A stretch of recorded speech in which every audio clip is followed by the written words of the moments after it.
Classes की अगली video में आपका स्वागत है दोस्तों। आई होप आप लोग सब स्वस्थ होंगे और मस्त होंगे।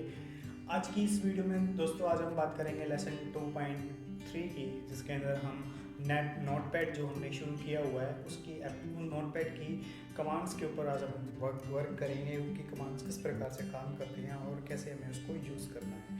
तो चलिए दोस्तों शुरू करते हैं। नोटपैड ओपन करने के लिए दोस्तों सबसे पहले आपको स्टार के साथ दिए गए सर्च के ऑप्शन में आपको टाइप करना है नोटपैड एंड एंटर करना है। या फिर आप अगर विंडोज 7 यूज़ कर रहे हैं तो स्टार्ट के ऑप्शन में जाके एसेसरीज में आपको नोटपैड ये मिलेगा, या फिर स्टार्ट में जाके रन का ऑप्शन होगा, उसमें आप इसी प्रकार से टाइप करके एंटर करेंगे तो आपके पास ये नोटपैड की विंडो ओपन हो जाएगी। विंडो ओपन होने के बाद अभी फ़िलहाल मेरे कंप्यूटर के अंदर नोटपैड की जो विंडो है वो छोटे साइज़ में ओपन हुई है, तो मैं उसको मैक्सिमाइज़ पे क्लिक करके सबसे पहले बड़ा करता हूँ। और उसके बाद दोस्तों अब हम आगे शुरुआत करते हैं कि किस प्रकार से हम अपनी कमांड्स यूज़ करेंगे और कैसे इसको कौन कौन सी कमांड क्या क्या काम करती हैं इसके बारे में हम बात करेंगे दोस्तों। तो दोस्तों सबसे पहले हमें क्या करना है, फाइल बनाना सीखना। फाइल क्या होता है दोस्तों? एक फाइल बनकर तब तैयार होती है जब हम किसी भी एप्लीकेशन में कुछ काम करके उसको सेव कर देते हैं, तब हमारी एक फाइल बनती है दोस्तों। फाइल कैसे बनती है दोस्तों? एक ब्लैंक पेज होता है। अगर आप एक नोटबुक है, वो नोटबुक कब तक है?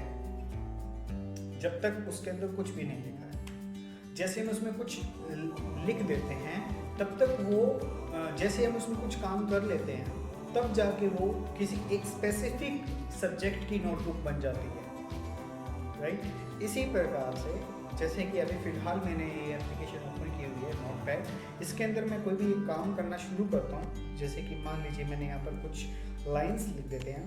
The quick brown fox jumps right over the little lazy dog. दोस्तों आने वाले टॉपिक्स में मैं आपको टाइपिंग अपनी स्पीड कैसे बढ़ाई जाए उसके बारे में मैं आपको बताऊंगा।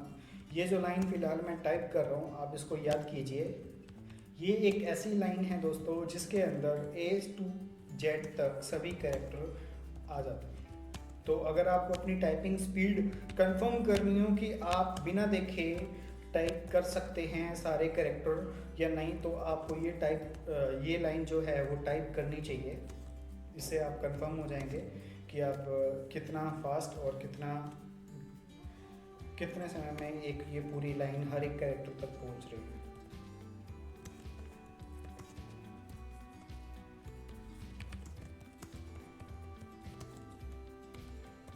तो ये कुछ लाइंस मैंने टाइप कर लिए दोस्तों। अब मुझे क्या करना है, ये जो भी कंटेंट मैंने लिखा है इसको सेव करके मुझे एक फाइल क्रिएट करनी है नोटपैड की। दोस्तों ये जो आपको मेन्यू बार के बारे में मैंने आपको बताया था, इस मेन्यू बार के अंदर आप को फाइल एडिट, ये दो ऐसे मेन्यू हैं, फाइल और एडिट, ये दो ऐसे मेन्यू हैं जो आपको आने वाली हर एक एप्लीकेशन में मिलेंगे। इसमें कुछ एक कमांड्स ऐसी हैं जो एंड तक सेम रहने वाली हैं। तो सबसे पहले हम फाइल मेन्यू का जो है वो इस्तेमाल करके देखते हैं दोस्तों। फाइल मेन्यू में जाएंगे तो सबसे पहले हम देखेंगे सेव के बारे में। देखिए दोस्तों मैंने अपना काम कर लिया है, अब मैं इस फाइल को सेव करना चाहता हूँ ताकि जब चाहे मैं इस फाइल को ओपन कर सकूँ। सेव पर क्लिक करूँगा, एक छोटा सा डायलॉग बॉक्स, इस प्रकार के जितने भी बॉक्स या छोटी सी विंडोज़ ओपन होती हैं इसको हम डायलॉग बॉक्स कहते हैं। ये डायलॉग बॉक्स जैसे ही ओपन होता है यहाँ आप अपनी फाइल को नाम दे करके सेव कर सकते हैं। दोस्तों मैं आपको एक चीज़ और बताना चाहूँगा, अगर आप अपनी सिस्टम के अंदर फर्स्ट टाइम अपनी कोई भी एप्लीकेशन सेव कर रहे हैं तो जो एप्लीकेशन होती है वो आपकी जो सेव होती है वो कहाँ होती है दोस्तों, मैं आपको क्लियर कर देता हूँ। वो फाइल आपकी डॉक्यूमेंट के अंदर सेव होती है। वो डॉक्यूमेंट आपको कहाँ मिलता है, यहाँ मिनिमाइज करके देखिए दोस्तों, यहाँ पे गौरव रेजा नाम का जो फोल्डर पड़ा है, ये जो फोल्डर है ये एक माई डॉक्यूमेंट का फोल्डर होता है जो कि सी से कनेक्टेड होता है। मैंने एक लेसन में आपको बताया था कि कभी भी अपना डाटा जो है वो सी ड्राइव के अंदर मत रखें। जो डेस्कटॉप होता है और जो ये माई डॉक्यूमेंट का ऑप्शन होता है ये आपका सी से कनेक्टेड होता है। तो दोस्तों आपके सिस्टम के अंदर जब भी आपने विंडो इंस्टॉल करवाई होगी उसमें जो भी नाम दिया होगा उस नाम से वो यहाँ एक फ़ोल्डर बन जाता है, जो कई बार माई डॉक्यूमेंट भी शो करता है, और जो आपने नेम उस समय टाइप किया था वो नाम भी यहाँ पे शो करता है। तो इसके अंदर आपको जाना है और यहाँ डॉक्यूमेंट, अगर आपको याद नहीं है कि आपने फाइल कहाँ सेव की थी तो हर एक एप्लीकेशन की फाइल जो है वो यहाँ आकर सेव होती है, तो आप उसे सर्च कर सकते हैं। तो देखिए दोस्तों, अब जब आप एक फ़ाइल क्रिएट कर रहे हैं कि फ़ाइल मेन्यू में जाके उसे सेव कर रहे हैं, सेव करने के बाद आपके सामने वही लोकेशन आएगी जो लोकेशन आप मोस्टली यूज़ करते हैं सेव करने के लिए। तो दोस्तों मैं कभी भी अपनी जो फाइल है सेव करते समय उसकी लोकेशन चेंज कर देता हूँ। आप लेफ्ट साइड में ये जो आप स्क्रॉल देख रहे हैं, इस स्क्रॉल को अप डाउन करके आप अपनी लोकेशन को यहाँ से सेलेक्ट करेंगे। सेलेक्ट करने के बाद एक चाहे तो आप यहाँ पे डायरेक्ट नाम दे दीजिए, माई फाइल या जो भी आप नाम देना चाहते हैं, या फिर आप एक फोल्डर बना के उसके अंदर नाम दे के आप कर सकते हैं। जैसे कि एग्जांपल के तौर पे दोस्तों मैंने यहाँ पर क्या किया, यहाँ एक न्यू फोल्डर क्रिएट किया है और यहाँ न्यू फोल्डर क्रिएट करके माई पर्सनल कोई भी एक नाम दे देंगे।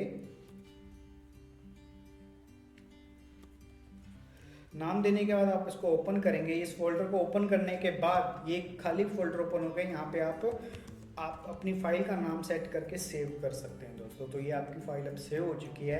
अब सेव हो चुकी है तो अब मुझे अपनी एक नई फाइल क्रिएट करनी है। तो फाइल में मेन्यू में दोबारा जाऊंगा और न्यू पे क्लिक करूंगा तो मेरे पास एक नया पेज आ जाएगा दोस्तों। अब मुझे क्या करना है, नया पेज तो आ गया। अब यहाँ पर मैं अपना अगला काम कर सकता हूँ, अगला काम जो है मैं वो कर सकता हूँ। लेकिन मुझे क्या करना है, नेक्स्ट डे आ चुका है और मुझे अपनी पुरानी फाइल पे वर्क करना है, कुछ चेंजेस करने हैं। तो फाइल में जाऊँगा और ओपन पे क्लिक करूँगा। जहाँ भी आपने अपनी फाइल को सेव किया था वो आप पहली बार तो वही लोकेशन ओपन होगी डायरेक्टली। अगर नहीं भी होती है तो आपको पता है कि आपने फाइल को कहाँ सेव किया, आप उस फाइल में जाइए। इस लेफ्ट स्क्रॉल को अप या डाउन करके आप जा सकते हैं और उस लोकेशन में जाने के बाद अपनी फाइल को सेलेक्ट कीजिए एंड यहाँ पे ओपन कर दीजिए। तो वो जो फाइल आपने बनाई थी वो आपके सामने आ जाएगी दोस्तों। इसके बाद देखिए दोस्तों, कई बार क्या होता है हम यहाँ पे कुछ चेंजेस कर देते हैं। जैसे कि फॉर एग्जांपल यहाँ पर मैंने कुछ चेंजेस किए। माय नेम इज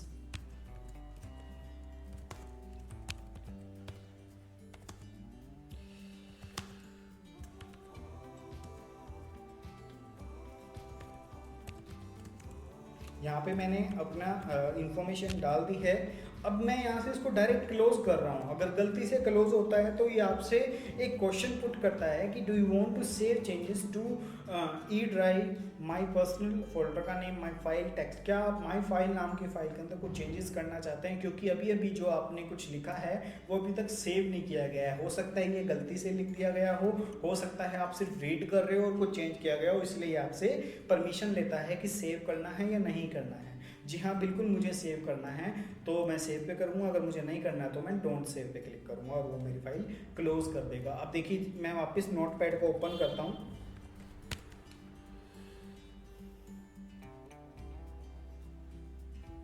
तो नोटपैड को ओपन करके मैं उसी फाइल को दोबारा ओपन करता हूँ। फाइल में जाएंगे, ओपन पे क्लिक करेंगे और मैंने जो अपनी फाइल सेव की थी और यहाँ से इसको ओपन कर देंगे। तो दोस्तों ये था आपका, जैसे देखिए मैंने वहाँ पे कुछ चेंजेस किए थे बट यहाँ पे नहीं हुए क्योंकि मैंने डोंट सेव कर दिया था, इसलिए जो कुछ भी लिखा था वो चेंज नहीं हुआ है। तो अब हम आगे चलते हैं दोस्तों। अगर मैंने यहाँ पर कुछ चेंज कर दिया है, सपोज कीजिए यहाँ पे मैंने चेंज कर दिया यहाँ पर और मैं फाइल में दोबारा जाता हूँ और सेव पे क्लिक करता हूँ, तो ये आपसे नाम नहीं पूछेगा, उसको अपडेट कर देगा दोस्तों।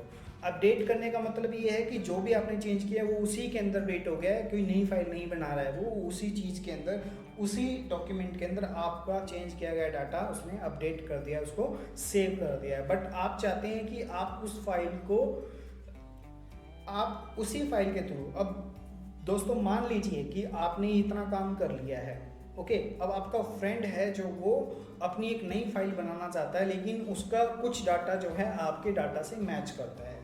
तो वो क्या करता है दोस्तों कि वो आपके डाटा के अंदर कोई चीज़, कुछ नया कंटेंट जोड़कर उसको सेव करना चाहता है। बट अब प्रॉब्लम ये है कि अगर आप आपके फ्रेंड ने सेव पे क्लिक कर दिया तो आपकी फाइल ख़त्म हो जाएगी। ख़त्म इसलिए हो जाएगी क्योंकि आपके डाटा के अंदर उसका डाटा ऐड हो गया है। तो अब आपकी फाइल तो रही नहीं, अब ये उसका हो गया है, राइट। तो अब उसको करना ये है कि उसको सेव करने की बजाय सेव एज करना है। ताकि आपकी फाइल भी वैसे की वैसी रह जाए और उसकी एक नई फाइल क्रिएट हो जाए। अब आपके ही डाटा के अंदर उसका खुद का नया डाटा ऐड हो जाएगा, यानी कि दो फाइलें क्रिएट हो जाएंगी। सपोज कीजिए माई फाइल 2 के नाम से मैंने सेव एज, यानी कि सेव एज का काम ये होता है दोस्तों कि किसी भी सेव की हुई फाइल को नाम बदल करके सेव करना। चाहे तो आप ऐसा कह सकते हैं या आप ऐसा कह सकते हैं कि अगर हम किसी एक पहले से बनी हुई फाइल के अंदर कुछ चेंजेस करते हैं और हम दोनों फाइल को रखना चाहते हैं, हमारी पहली फाइल भी ख़त्म ना हो और एक नई फाइल क्रिएट हो जाए, लेकिन मुझे उस पहले वाली फाइल का डाटा जो है वो दोबारा टाइप ना करना पड़े, तो मैं अपनी पहले वाली फाइल यानी कि यहाँ तक का जो काम मेरा किया हुआ था उसके बाद मैं नया काम करना शुरू करूँगा और उसको फिर फाइल में जाकर सेव एज पे क्लिक कर दूँगा।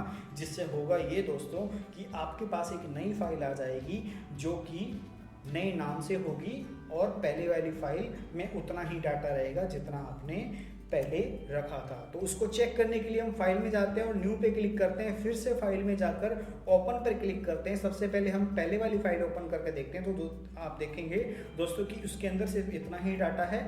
और दूसरी फाइल हम जब ओपन करते हैं और उसके अंदर जब हम देखते हैं तो आपके फ्रेंड ने जो नया डाटा ऐड किया था उसके साथ वो नया डाटा आपको मिल जाता है दोस्तों। तो ये थी फाइल की कुछ एक कमांड्स, इंपॉर्टेंट कमांड जो आगे तक आपको काम आने वाली हैं। आई होप आप लोगों को समझ में आ गया होगा। अगर आपको किसी भी तरह का कोई भी डाउट रहता है तो आप हमें कमेंट करके बता सकते हैं दोस्तों।